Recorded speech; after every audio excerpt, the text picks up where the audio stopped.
दोस्तों, आज हम बात करेंगे डॉक्टर स्पेंसर जॉनसन द्वारा लिखित world famous book who moved my चीज के बारे में। यह एक परिवर्तन की कहानी है। यह परिवर्तन एक भूल भुलैया में घटित होता है जहां चार मजेदार पात्र चीज की खोज कर रहे हैं। परिवर्तन एक ऐसी चीज है जो हर किसी के जीवन में आता है। इस कहानी के खत्म होने के बाद आप अंततः यह सीख जाएंगे कि जिंदगी में होने वाले परिवर्तनों का सामना कैसे किया जाए। इस कहानी में चीज उस वस्तु का प्रतीक है जिसे हम जीवन में हासिल करना चाहते हैं। आप मेरा यकीन कीजिए, इस छोटी सी नीति कथा को पढ़ने और सुनने में बहुत कम समय लगता है, पर इसका असर बहुत गहरा हो सकता है। तो चलिए कहानी शुरू करते हैं। बहुत पहले की बात है, दूर किसी देश में चार छोटे पात्र रहते थे। ये पात्र एक भूल भुलैया में चीज की खोज में इधर उधर भागते रहते थे ताकि उनका पेट भर सके और वे खुश रह सकें। दो पात्र चूहे थे जिनका नाम स्निफ और स्करी था, और दो छोटे लोग थे। ऐसे लोग जो थे तो चूहों की तरह ही छोटे, पर उनकी हरकतें आजकल के आदमियों जैसी थीं। उनके नाम हेम और हॉ थे। हर रोज चूहे और छोटे लोग भूल भुलैया में दिन भर अपने खास चीज को ढूंढते रहते थे। स्निफ और स्करी नाम के इन चूहों में दिमाग तो कम था, पर उनकी सहज बुद्धि बड़ी पैनी थी। वे अपने कुतरने के लिए कड़क चीज ढूंढ रहे थे, जैसा चूहों को अक्सर पसंद होता है। दोनों छोटे लोग हेम और हॉ एक बहुत बढ़िया किस्म की चीज को ढूंढना चाहते थे। उन्हें भरोसा था कि चीज मिल जाने पर उनकी जिंदगी सफल हो जाएगी। चीज ढूंढने के लिए उन्होंने अपने दिमाग का इस्तेमाल किया, जिसमें कई विश्वास भरे हुए थे। हालांकि चूहों और छोटे लोगों में बहुत से अंतर थे, पर उनमें एक बात एक जैसी थी। हर सुबह वे अपने जॉगिंग सूट और दौड़ने के जूते पहनते थे, अपने छोटे घरों से बाहर निकलते थे और अपने पसंदीदा चीज की तलाश में भूल भुलैया में दौड़ धूप करते थे। भूल भुलैया में अनगिनत गलियारे और कमरे थे, जिनमें से कुछ में स्वादिष्ट चीज रखा हुआ था, परंतु वहां कई अंधेरे कोने और बंद गलियां भी थीं जो कहीं भी नहीं जाते थे। ये इस तरह की जगह थी जिसमें कोई भी आसानी से गुम हो सकता था। दोनों चूहों स्निफ और स्करी ने चीज ढूंढने के लिए आसान परंतु कम कारगर प्रयास और भूल तरकीब का सहारा लिया। वे एक गलियारे में दौड़ते थे और अगर वह खाली दिखता था तो वे पलटकर दूसरे गलियारे में दौड़ लगाने लगते थे। स्निफ अपनी तेज नाक से चीज की गंध का अंदाजा लगाता था और स्करी फुर्ती से आगे आगे दौड़ पड़ता था। वे कई बार भूल भुलैया में गुम गए, रास्ता भटक गए, गलत दिशा में चले गए और अक्सर दीवारों से टकराए भी। दूसरी तरफ दोनों छोटे लोग हेम और हॉ ने एक अलग तरकीब का सहारा लिया, परंतु आखिरकार अपनी अपनी तरकीब से उन सभी ने वह वस्तु ढूंढ ही ली जिसकी उन्हें तलाश थी। एक दिन उन सभी को चीज स्टेशन सी में खत्म होने वाले गलियारों में अपने खास किस्म का चीज मिल ही गया। उसके बाद हर सुबह चूहे और छोटे लोग अपने अपने जॉगिंग सूट में चीज स्टेशन सी में पहुंच जाते थे। कुछ समय बाद उन्होंने अपनी दिनचर्या तय कर ली। स्निफ और स्करी हर रोज जल्दी उठते थे और भूल भुलैया में दौड़ लगाते थे, पर वे हमेशा एक ही रास्ते पर चला करते थे। अपनी मंजिल पर पहुंचकर चूहे अपने जूते उतार लेते थे, उनके फीते आपस में बांधकर उन्हें अपनी गर्दन में लटका लेते थे ताकि जरूरत पड़ने पर वे जल्दी से उन्हें पहन सकें। इसके बाद वे अपने चीज का मजा लेते थे। शुरुआत में हेम और हॉ भी हर रोज चीज स्टेशन सी की तरफ सुबह सुबह दौड़ लगाते थे ताकि वे उन स्वादिष्ट नए निवालों का स्वाद ले सकें जो वहां उनका इंतजार कर रहे थे। परंतु कुछ समय के बाद छोटे लोगों की दिनचर्या बदल गई। हेम और हॉ थोड़ी देर से उठने लगे, कपड़े पहनने में ज्यादा समय लगाने लगे और चीज स्टेशन सी की तरफ धीमे कदमों से चलने लगे। आखिरकार वे जानते थे कि चीज कहां है और वहां तक किस रास्ते से पहुंचा जाता है। उन्हें बिल्कुल भी पता नहीं था कि चीज कहां से आया है या इसे वहां किसने रखा है। उन्होंने केवल यह मान लिया था कि चीज वहां हमेशा बना रहेगा। जैसे ही हेम और हॉ हर सुबह चीज स्टेशन सी पर पहुंचते थे, वे इत्मीनान से वहां डेरा जमा लेते थे, जैसे यह उन्हीं का घर हो। वे अपने जॉगिंग सूट लटका देते थे, अपने दौड़ने वाले जूतों को दूर फेंक देते थे और अपने स्लीपर्स पहन लेते थे। ये बहुत बढ़िया है, हेम ने कहा। यहां पर इतना सारा चीज है कि इससे हमारी जिंदगी गुजर जाएगी। छोटे लोग खुश और सफल महसूस कर रहे थे और उन्हें लग रहा था कि अब वे सुरक्षित हैं। कुछ समय बाद हेम और हॉ चीज स्टेशन सी में रखे चीज को अपना चीज समझने लगे। यहां चीज इतना ज्यादा था कि उन्होंने अपने घर भी पास ही में बना लिए और इसके चारों तरफ अपनी सामाजिक जिंदगी का खाका खींच लिया। हर रात को छोटे लोग भरपेट चीज खाकर अपने घर लौटते थे और हर सुबह वे और ज्यादा चीज खाने के लिए भरोसे के साथ वापस चीज स्टेशन पहुंच जाते थे। यह सिलसिला कुछ समय तक चलता रहा। कुछ समय के बाद हेम और हॉ का आत्मविश्वास घमंड में बदल गया। जल्दी ही वे इतने ज्यादा आराम तलब हो गए कि उन्हें यह पता ही नहीं चला कि क्या हो रहा था। समय गुजरता गया, पर स्निफ और स्करी ने अपनी दिनचर्या को चालू रखा। हर सुबह वे जल्दी ही आ जाते थे और चीज स्टेशन सी के चारों तरफ चक्कर काटते हुए सूंघते और खरोंचते थे। वे पूरी जगह की जांच करते थे ताकि वे जान सकें कि कल से आज के बीच में कुछ बदला तो नहीं है। एक सुबह वे चीज स्टेशन सी पर पहुंचे और उन्होंने देखा कि चीज गायब हो चुका है। उन्हें हैरानी नहीं हुई, चूंकि स्निफ और स्करी ने यह देख लिया था कि हर दिन चीज की मात्रा कम होती जा रही थी, इसलिए वे इसके लिए तैयार थे। वे अपनी सहज बुद्धि से यह जानते थे कि इस हालत में उन्हें क्या करना चाहिए। उन्होंने एक दूसरे की तरफ देखा, अपने दौड़ने वाले जूतों को खोला, जिन्हें उन्होंने बांधकर अपने गले में आराम से लटका लिया था। इसके बाद उन्होंने जूतों को अपने पैरों में पहनकर फीते बांध लिए। चूहों ने स्थिति के विश्लेषण में ज्यादा वक्त बर्बाद नहीं किया। चीज स्टेशन सी में हालात बदल चुके थे, इसलिए स्निफ और स्करी ने भी खुद को बदलने का फैसला कर लिया। वे दोनों भूल भुलैया में चीज ढूंढने लगे। स्निफ ने अपनी नाक उठाई, सूंघा और स्करी की तरफ इशारा किया। स्करी ने भूल भुलैया में दौड़ लगा दी और स्निफ भी उसके पीछे पीछे तेजी से दौड़ पड़ा। नए चीज की तलाश में वे तत्काल ही दौड़ पड़े। बाद में उसी दिन हेम और हॉ चीज स्टेशन सी पहुंचे। वहां हर रोज हो रहे छोटे मोटे परिवर्तनों पर वे ध्यान नहीं दे रहे थे, इसलिए वे यह माने बैठे थे कि उनका चीज वहीं होगा। उन्होंने जो देखा उसके लिए वे जरा भी तैयार नहीं थे। क्या चीज नहीं है? हेम चीखा। वह चीखता रहा, चीज नहीं है, चीज नहीं है, जैसे उसकी चीख पुकार सुनकर कोई चीज को वापस रख देगा। वह गला फाड़कर चिल्लाया, मेरा चीज किसने हटाया? हु मूव्ड माई चीज? चूंकि चीज उनके लिए महत्वपूर्ण था, इसलिए दोनों छोटे लोगों को यह तय करने में काफी समय लगा कि उन्हें क्या करना चाहिए। उन्हें तो सिर्फ यही पल्ले पड़ा कि चीज रहित स्टेशन सी के आसपास का इलाका छान लिया जाए, ताकि पता तो चले कि क्या चीज वाकई चला गया है। हेम और हॉ विलाप और चीख पुकार करने में समय गंवा रहे थे, जबकि स्निफ और स्करी फुर्ती से आगे बढ़ गए थे। उन्होंने इस जुल्म और अन्याय के खिलाफ काफी चिल्ला चोट की। हॉ निराश होने लगा। क्या होगा अगर चीज कल भी वहां नहीं होगा? उसने चीज की बुनियाद पर अपने सुखद भविष्य के सपने संजो लिए थे।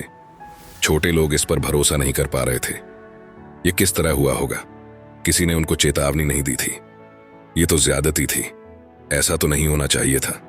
हेम और हॉ उस रात भूखे और लुटे पिटे हाल में घर लौटे, परंतु जाने से पहले हॉ ने दीवार पर लिखा, आपका चीज आपके लिए जितना ज्यादा महत्वपूर्ण होगा, आप इसे उतना ही ज्यादा जकड़े रहना चाहेंगे।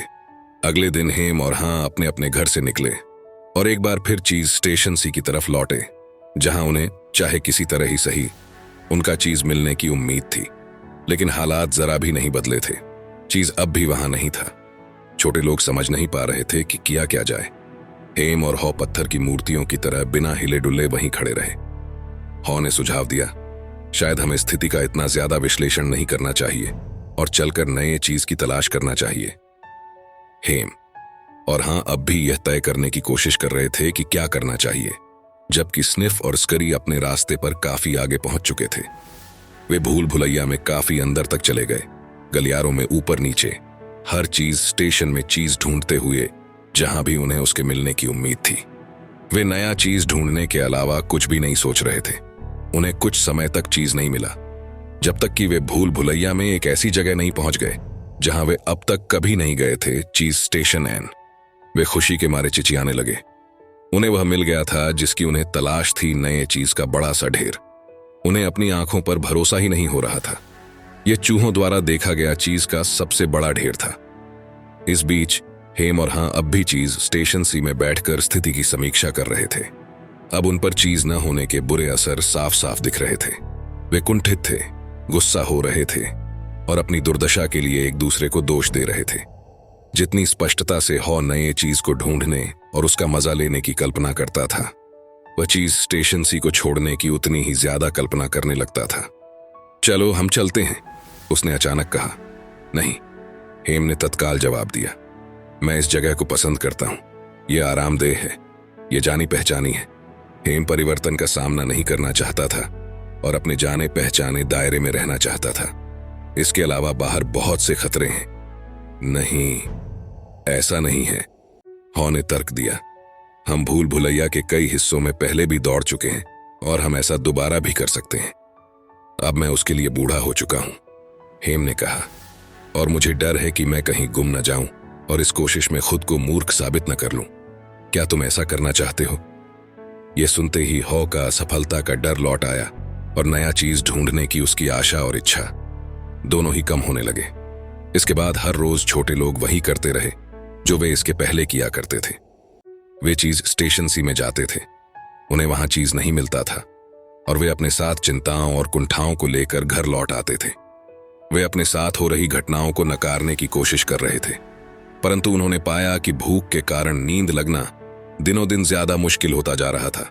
अगले दिन उनमें कम ताकत बची रहती थी और वे काफी चिड़चिड़े होते जा रहे थे। उनके घर अब उन्हें उतने खुशनुमा और आरामदेह नहीं लग रहे थे जितने कि वे पहले लगा करते थे। छोटे लोगों को सोने में भी दिक्कतें आ रही थीं और जब नींद आती थी तो चीज न मिलने की वजह से उन्हें बुरे सपने आते थे। परंतु हेम और हाँ अब भी चीज स्टेशन सी में जाते थे और हर रोज वहां बैठकर अपनी चीज का इंतजार करते थे। हेम ने कहा, सबसे बढ़िया नीति यह है कि हम यहाँ पर बैठकर इंतजार करते रहें और देखें कि क्या होता है। देर सबेर उन्हें चीज वापस रखना ही पड़ेगा। हॉ इस बात पर भरोसा करना चाहता था, इसलिए हर रोज शाम को वह घर पर आराम करने जाता था और हर सुबह मन मारकर हेम के साथ चीज स्टेशन की तरफ लौटता था। पर चीज फिर कभी वापस नहीं आया। अब तक छोटे लोग भूख और तनाव की वजह से कमजोर हो चुके थे। हॉ स्थिति के सुधरने का इंतजार करते करते थक रहा था। उसे यह महसूस होने लगा कि वे चीज के बिना जितना ज्यादा समय गुजारेंगे उनका हाल उतना ही बुरा होता जाएगा। हॉ यह जानता था कि स्थिति पर उनकी पकड़ ढीली होती जा रही है। आखिर एक दिन खुद पर हंसने लगा। मैं बार बार वही करता रहा और ताज्जुब करता रहा कि हालात क्यों नहीं सुधर रहे हैं। कितने मजे की बात है और बेवकूफी की भी। जब हेम ने अपने दोस्त को अपना जॉगिंग सूट पहनते देखा तो उसने पूछा, तुम कहीं दोबारा भूल भुलैया में जाने की तैयारी तो नहीं कर रहे हो? तुम यहां मेरे साथ तब तक इंतजार क्यों नहीं करते जब तक कि वे चीज वापस नहीं रख देते? क्योंकि तुम यह बात नहीं समझ रहे हो हेम, हॉ ने कहा। मैं भी यह नहीं समझना चाहता था, पर अब मैं यह जान चुका हूं कि वे पुराने चीज को कभी वापस नहीं रखेंगे। वह कल का चीज था, अब नया चीज ढूंढने का वक्त आ गया है। तब उसने नया चीज ढूंढने के बारे में सोचा और उन बेहतरीन वस्तुओं के बारे में सोचा जो उस चीज के साथ आएंगी। ये सोचते ही उसमें फिर से हिम्मत आ गई। हॉ ने कहा, कई बार स्थितियां बदल जाती हैं और फिर वे दोबारा वैसी नहीं होती। ये एक ऐसी ही स्थिति जान पड़ती है हेम। यह जिंदगी है, जिंदगी आगे बढ़ती है और इसलिए हमें भी आगे बढ़ते रहना चाहिए। हॉ ने अपने कमजोर साथी की तरफ देखा और उसे समझदारी की बातें सिखाने की कोशिश की, परंतु हेम का डर गुस्से में बदल चुका था और वह कुछ भी सुनने के लिए तैयार नहीं था। हॉ अपने दोस्त के साथ कठोर नहीं होना चाहता था, परंतु उसे इस बात पर हंसी आ गई कि वे दोनों कितने मूर्ख लग रहे थे। हॉ ने एक छोटी नुकीली चट्टान उठाई और दीवार पर एक गंभीर विचार लिखा ताकि हम उस पर सोच सके। वह विचार था, अगर आप नहीं बदलते तो आप नष्ट हो सकते हैं। हॉ परेशान होने लगा और सोचने लगा कि क्या वह सचमुच भूल भुलैया के भीतर जाना चाहता है। उसने अपने सामने दीवार पर एक कहावत लिखी और कुछ समय तक उसकी तरफ देखता रहा। कहावत थी, अगर आप डरते नहीं तो आप क्या करते? उसने इस बारे में सोचा। वह जानता था कि कुछ डर ऐसे होते हैं जिनके अच्छे नतीजे निकल सकते हैं। जब आप डरे हुए होते हैं तो हालात तब बिगड़ने लगते हैं जब आप उन्हें सुधारने के लिए कुछ नहीं करते हैं, परंतु डर आपको काम करने के लिए भी प्रेरित कर सकता है। यह तब आपके लिए अच्छा नहीं होता जब आप डरे हुए तो होते हैं, परंतु हालात को सुधारने के लिए कुछ नहीं करते हैं। उसने अपनी दाईं तरफ देखा, भूल भुलैया के उस हिस्से की तरफ जहां वह पहले कभी नहीं गया था, और उसे डर लगने लगा। फिर उसने एक गहरी सांस ली। जब वह अपना रास्ता खोजने की कोशिश कर रहा था तो हॉ को पहले तो यह चिंता हुई कि शायद उसने चीज स्टेशन सी पर इंतजार में काफी समय गंवा दिया है। उसे इतने लंबे समय से चीज नहीं मिला था कि अब वह कमजोर हो गया था। भूल भुलैया में दौड़ने में अब उसे पहले से ज्यादा समय लग रहा था और पहले से ज्यादा कष्ट भी हो रहा था। उसने फैसला किया कि अगर अब उसकी जिंदगी में फिर कभी ऐसा मौका आएगा तो वह हालात के हिसाब से खुद को जल्दी ही बदल लेगा। इससे जिंदगी ज्यादा आसान हो जाएगी। फिर हॉ ने एक कमजोर मुस्कुराहट के साथ ये सोचा, कभी नहीं से देर भली। उसे उम्मीद थी कि उसे बहुत सा चीज मिलेगा और वह हेम के पास चीज लेकर जाएगा ताकि वह भी भूल भुलैया में आने के लिए प्रेरित हो सके। जब भी उसे लगता था कि वह तरक्की कर रहा था, तब वह गलियारों में रास्ता भटक जाता था ऐसा लगता था जैसे वह 2 कदम आगे और 1 कदम पीछे चल रहा था। यह एक चुनौती थी, परंतु उसे यह मानना पड़ा कि एक बार फिर भूल भुलैया में आना और चीज को ढूंढना उतना बुरा नहीं था जितना कि उसे डर था। जब भी वह निराश होने लगता तो वह खुद को यह याद दिलाता कि वह क्या कर रहा था। हालांकि वह परेशान था, फिर भी उसकी मौजूदा हालत उसकी पुरानी चीज रहित स्थिति से तो बेहतर थी। स्थिति उसके काबू में थी और वह हाथ पर हाथ रखकर घटनाओं के होने का इंतजार नहीं कर रहा था। फिर उसने खुद को याद दिलाया कि अगर स्निफ और स्करी आगे बढ़ सकते हैं तो वह भी बढ़ सकता है।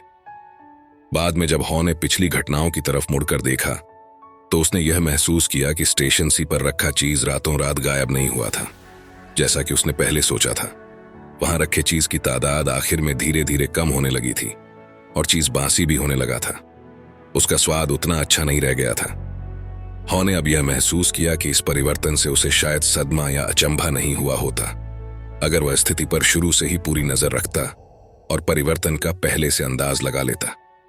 हो सकता है स्निफ और स्करी ऐसा ही कर रहे हों। वह आराम करने के लिए रुका और उसने भूल भुलैया की दीवार पर लिखा, चीज को हर रोज सूंघते रहें ताकि आपको पता चल जाए कि यह कब बासी हो रहा है। हॉ की ताकत कम होती जा रही थी। वह जानता था कि वह भटक चुका था और उसे डर था कि वह जिंदा नहीं बचेगा। उसने सोचा कि वह फिर से चीज स्टेशन सी की तरफ लौट जाए। फिर उसने खुद से वही सवाल दोबारा पूछा, अगर मैं डरता नहीं तो मैं क्या करता? किसी नई दिशा में आगे बढ़ने से नया चीज खोजने में मदद मिलती है। हॉ ने अंधेरे गलियारे में नीचे की तरफ देखा और अपने डर को महसूस किया।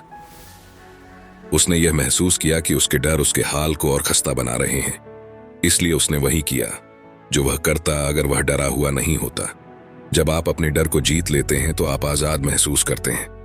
हालात को और बेहतर बनाने के लिए हॉ ने अपने दिमाग में एक चित्र बनाना शुरू किया। उसने खुद को अपने मनपसंद चीज के टुकड़े एक के बाद एक खाते देखा और उसे अपनी कल्पना से बहुत ज्यादा सुख मिला। फिर उसने कल्पना की कि वह इतने बढ़िया स्वादों का कितना ज्यादा मजा लेगा। हॉ ने वापस जाने और यह देखने का फैसला किया कि क्या हेम उसके साथ चलने के लिए तैयार है। जब उसने अपने कदमों को फिर से लौटाया तो वह रुका और उसने दीवार पर लिखा, जितनी जल्दी आप पुराने चीज को छोड़ेंगे उतनी ही जल्दी आप नया चीज ढूंढ पाएंगे। कुछ समय बाद फिर चीज स्टेशन सी की तरफ लौटा और हेम से मिला। उसने हेम को नए चीज के कुछ टुकड़े देना चाहे, पर हेम ने उन्हें लेने से मना कर दिया। हेम ने अपने मित्र की पहल का स्वागत किया, परंतु उसने कहा, मुझे नहीं लगता कि मैं नए चीज को पसंद करूंगा। मुझे इसकी आदत नहीं है। मैं अपना ही चीज वापस पाना चाहता हूं और मैं तब तक नहीं बदलूंगा जब तक मुझे मेरा मनचाहा चीज नहीं मिल जाएगा। हॉ ने निराशा में अपना सिर हिलाया और मन मारकर अकेले ही चल दिया। अब उसे यह भरोसा हो चुका था कि उसे अपनी मनचाही वस्तु निश्चित रूप से मिलेगी। वह मुस्कुराया जब उसने यह महसूस किया, चीज के बिना रहने के बजाय भूल भुलैया में तलाश करना ज्यादा सुरक्षित है। कि आप किसी वस्तु से जितना डरते हैं, हकीकत में वह वस्तु उतनी बुरी नहीं होती। असली स्थिति उतनी बुरी नहीं होती जितनी बुरी आपके दिमाग में बनी उसकी तस्वीर होती है। पर सफर शुरू करने के बाद से उसे गलियारों में इतना चीज मिल रहा था कि उसका काम चल जाए। पहले वह सोचता था कि चीज को हटाया नहीं जाना चाहिए और परिवर्तन सही नहीं होता। अब वह समझ गया था कि परिवर्तन होना स्वाभाविक है, चाहे आप इसकी आशा करें या न करें। परिवर्तन केवल तभी आपको चौंका सकता है जब आप इसकी आशा नहीं करते और इसे पसंद नहीं करते। जब उसने यह अनुभव किया कि उसके विश्वास बदल चुके हैं तो वह दीवार पर यह लिखने के लिए रुका, पुराने विश्वास आपको नए चीज की तरफ नहीं ले जाते। हालांकि हॉ को अब भी चीज नहीं मिला था, पर भूल भुलैया में दौड़ लगाते वक्त उसने यह सोचा कि अब तक उसने क्या सीखा है। हॉ ने यह महसूस किया कि उसके नए विश्वास नए व्यवहार को बढ़ावा दे रहे हैं। चीज रहित स्टेशन सी पर ठहराव की स्थिति में उसका व्यवहार अलग था, जबकि अब वह पूरी तरह बदल चुका था। वह जान गया था कि जब आप अपनी सोच बदल लेते हैं तो आपके काम खुद ब खुद बदल जाते हैं। आप सोच सकते हैं कि किसी परिवर्तन से आपको नुकसान होगा और आप उसका विरोध कर सकते हैं। दूसरी तरफ आप यह भी सोच सकते हैं कि नया चीज खोजने से आपको उस परिवर्तन को गले लगाने में मदद मिलेगी। यह सब इस पर निर्भर करता है कि आप किस बात में भरोसा करते हैं। उसने दीवार लिख दिया, छोटे परिवर्तनों को पहले ही भांप लेने से आपको आने वाले बड़े परिवर्तनों के हिसाब से ढलने में मदद मिलती है। अब तक हॉ ने अपने अतीत को पीछे छोड़ दिया था। और वह भविष्य के लिए खुद को बदल रहा था। वह ज्यादा ताकत और रफ्तार से भूल भुलैया में आगे बढ़ता रहा और कुछ ही समय में यह हो गया जब उसे लगा कि वह जिंदगी भर से इस भूल भुलैया में फंसा हुआ था। उसके सफर का या कम से कम इस सफर के एक हिस्से का तेजी से और सुखद अंत हुआ। हॉ को चीज स्टेशन एन पर नया चीज मिल गया। जब वह अंदर पहुंचा तो उसे अपनी आंखों पर भरोसा ही नहीं हो रहा था। हर तरफ चीज के ऊंचे ऊंचे ढेर लगे थे जो उसने अब तक कभी नहीं देखे थे। वह चीज की सभी किस्मों को पहचान नहीं पा रहा था क्योंकि इनमें से कुछ किस्म के चीज उसके लिए बिल्कुल नए थे। एक पल के लिए उसने सोचा कि क्या यह हकीकत थी या केवल उसकी कल्पना की उपज थी या भूख से पैदा हुई मृगमरीचिका थी। परंतु तभी उसे वहां अपने पुराने दोस्त स्निफ और स्करी नजर आए।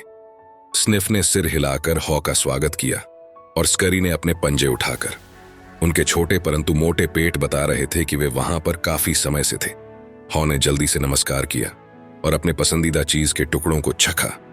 उसने अपने जूते और जॉगिंग सूट उतारे और अच्छी तरह तह करके उन्हें अपने करीब ही रख लिया। हो सकता है कि उनकी जरूरत उसे फिर पड़े। फिर वह नए चीज के ढेर पर टूट पड़ा। जब उसने छक्कर खा लिया तो उसने ताजे चीज का एक टुकड़ा उठाया और उसका टोस्ट बनाकर कहा, एक जाम, परिवर्तन के नाम। नए चीज का मजा लेते वक्त हॉ ने खुद की सीखी हुई बातों पर गौर किया। उसने यह महसूस किया कि जब वह परिवर्तन से डरा हुआ था तब वह उस पुराने चीज के चक्कर में पड़ा हुआ था जो वहां था ही नहीं। तो वह क्या था जिसके कारण उसमें बदलाव आया? क्या यह भूखे मर जाने का डर था? हॉ ने सोचा। हाँ, उससे मदद मिली। फिर वह हंसा और उसने यह पाया कि उसमें बदलाव तब आया जब उसने खुद पर हंसना सीखा और यह सोचा कि वह कहाँ गलती कर रहा था। उसने महसूस किया कि बदलने का सबसे तेज रास्ता है खुद की मूर्खता पर हंसना। तभी आप अतीत को पीछे छोड़ सकते हैं और तेजी से आगे की तरफ बढ़ सकते हैं। आपको इसके बारे में काफी चौकन्ना रहने की जरूरत है कि आप स्थितियों को आसान रखें, लचीले हों और जल्दी से चलना शुरू कर दें। आपको हालात को ज्यादा पेचीदा नहीं बनाना चाहिए, न ही डरावने विश्वासों से परेशान होना चाहिए। परिवर्तन का सबसे बड़ा विरोधी आपके भीतर बैठा हुआ है और जब तक आप नहीं बदलते तब तक कुछ भी नहीं सुधर सकता। सबसे महत्वपूर्ण बात जो उसने सीखी वह शायद यह थी कि बाहर हमेशा नया चीज मौजूद रहता है, चाहे आप इस बात को उस समय पहचान पाएं या नहीं। और यह आपको इनाम में तब मिलता है जब आप अपने डर से आजाद हो जाते हैं और रोमांच का मजा लेते हैं। वह जानता था कि कई डर अच्छे होते हैं क्योंकि वे आपको असली खतरों से दूर रखते हैं, पर उसने यह महसूस किया कि उसके ज्यादातर डर मूर्खतापूर्ण थे और जब उसे बदलने की जरूरत थी तब इन डरों के कारण वह नहीं बदल पा रहा था। वह गया और उसने अपनी सीखी हुई बातों को संक्षेप में चीज स्टेशन एन की सबसे बड़ी दीवार पर लिख डाला। परिवर्तन होता है, वे चीज को हटाते रहते हैं। परिवर्तन को भांपो, चीज के हटने के लिए तैयार रहें, परिवर्तन पर नजर रखें, चीज को बार बार सूंघते रहें ताकि आप जान सकें कि वह कब बासी हो रहा है। परिवर्तन के हिसाब से खुद को जल्दी ढालें। जितनी जल्दी आप पुराने चीज से दूर हटते हैं उतनी ही जल्दी आप नए चीज का स्वाद ले सकते हैं। खुद को बदलें, चीज के साथ आगे बढ़ें, परिवर्तन का मजा लें, रोमांच का मजा लें और नए चीज के स्वाद का लुत्फ उठाएं। अब हर रोज वह यह देखने के लिए चीज स्टेशन एन का निरीक्षण करता था कि उसके चीज की हालत कैसी थी। वह इसे पूरी तरह पक्का कर लेना चाहता था ताकि अचानक होने वाला कोई परिवर्तन उसे हैरान न कर दे। हॉ के सामने चीज का ढेर लगा हुआ था, फिर भी वह भूल भुलैया में जाकर नई जगहों की छानबीन करता था ताकि वह अपने चारों तरफ हो रही घटनाओं की जानकारी रख सके। वह जानता था कि आराम करके खुद को अकेला करने के बजाय अपने विकल्पों की जानकारी रखना ज्यादा सुरक्षित तरीका है। इस कहानी को गलती से भी सिर्फ चूहों की कहानी समझने की गलती मत करना।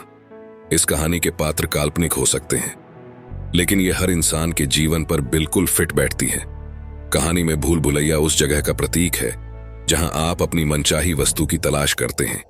यह वह ऑफिस हो सकता है जिसमें आप काम करते हैं, वह समाज जिसमें आप रहते हैं, या वह संबंध जो आपने बनाए हैं। कभी हम स्निफ की तरह हरकत में आ जाते हैं और होने वाले बदलाव को पहले ही से सूंघ लेते हैं, तो कभी हम स्करी की मानिंद फुर्ती से अपनी लय में आ जाते हैं।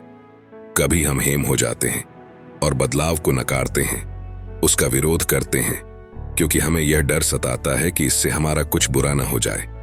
और कभी हम हॉ की तरह समय रहते सीख जाते हैं जो ताड़ लेता है कि परिवर्तन कुछ बेहतर की ओर ही ले जाने वाला है। हम चाहे जिस हिस्से को अपने व्यवहार में लाएं, हम सब इनमें से किसी न किसी पात्र की तरह तो हैं ही, और हम सभी का मकसद एक ही है, बदलते वक्त में कामयाब होने की जरूरत। अपने आप को हेम की तरह कभी ना बनाएं। तो दोस्तों, ये थी हु मूव्ड माई चीज इस बुक की कंप्लीट बुक समरी। अगर आप इस बुक को खरीदना चाहते हैं तो हिंदी और इंग्लिश दोनों बुक की लिंक डिस्क्रिप्शन बॉक्स में मिल जाएगी। दोस्तों, मुझे उम्मीद है ये वीडियो आपको पसंद आया होगा। ये वीडियो आपको कैसा लगा कमेंट सेक्शन में जरूर बताना, और पसंद आए तो लाइक जरूर कर देना। सपने सच होते हैं इस चैनल को सब्सक्राइब जरूर कर लेना, क्योंकि ऐसी ही बुक समरीज हम आपके लिए लाते रहते हैं। वीडियो को शेयर करना ना भूलें, और लास्ट बात, सपने देखते रहिए, क्योंकि सपने सच होते हैं।